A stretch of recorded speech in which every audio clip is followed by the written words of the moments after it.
नमस्कार दोस्तों, मेरे YouTube चैनल में आप सभी का स्वागत है। आज मैं आपको एक ऐसी बेस्ट मोटिवेशनल स्टोरी के बारे में बताऊंगा जिसे सुनकर आपकी लाइफ बदल सकती है। जैसा करोगे वैसा भरोगे।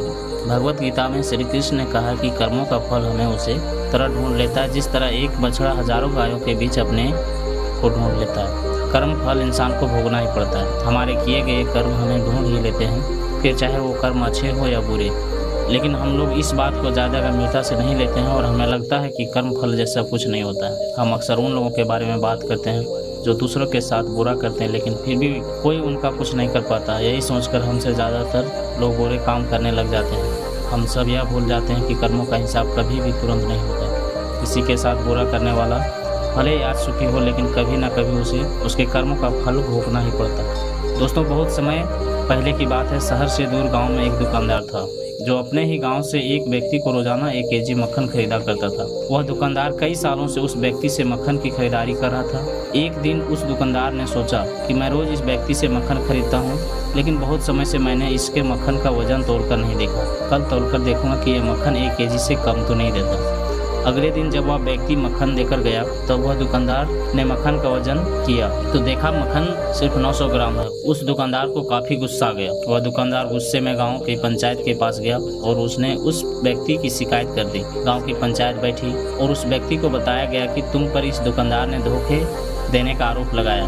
तुम इस दुकानदार को देने वाले मक्खन में हेरा फेरी करते हो और हर बार तुम इसे 1 केजी मक्खन की जगह सिर्फ 900 ग्राम ही देते हो। क्या तुम्हें सब अपनी सफाई में कुछ कहना है? वह व्यक्ति बोला, सरपंच जी, मैं तो एक गरीब आदमी हूँ।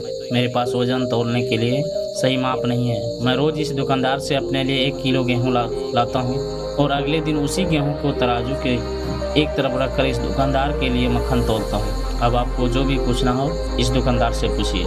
पंचायत में बैठे सभी लोगों की पूरी सच्चाई समझ में आ गई और उन्होंने उस दुकानदार को गांव से बाहर करवा दिया।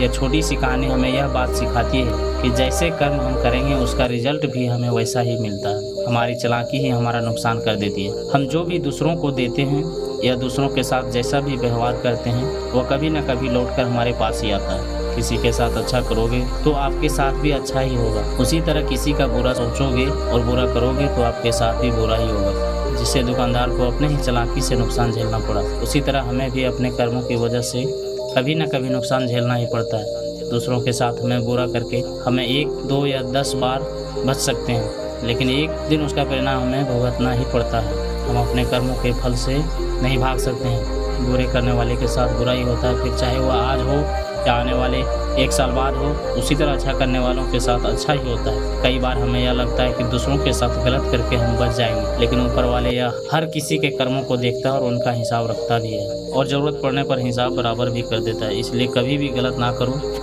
ना ही कभी यह सोचो कि उल्टे सीधे काम करके हम बच जाएं। जिंदगी को बेहतर तरीके से जियो, ईमानदार बनो, ज़्यादा कमाने या फिर सिर्फ अपना ही फायदा देखने के चक्कर में किसी के साथ गलत कभी ना करो। हमेशा याद रखो, जो जैसा करेगा वह वैसा भरेगा। दोस्तों, आपको ये कहानी कैसी लगी? मुझे पूरी उम्मीद है कि ये कहानी आप सभी को बहुत अच्छी लगी होगी। यदि आपका कोई सवाल है तो कमेंट के माध्यम से ज़रूर बताएं एवं शेयर करें और YouTube चैनल को भी सब्सक्राइब। आपका बेशकीमती समय देने के लिए दिल से धन्यवाद।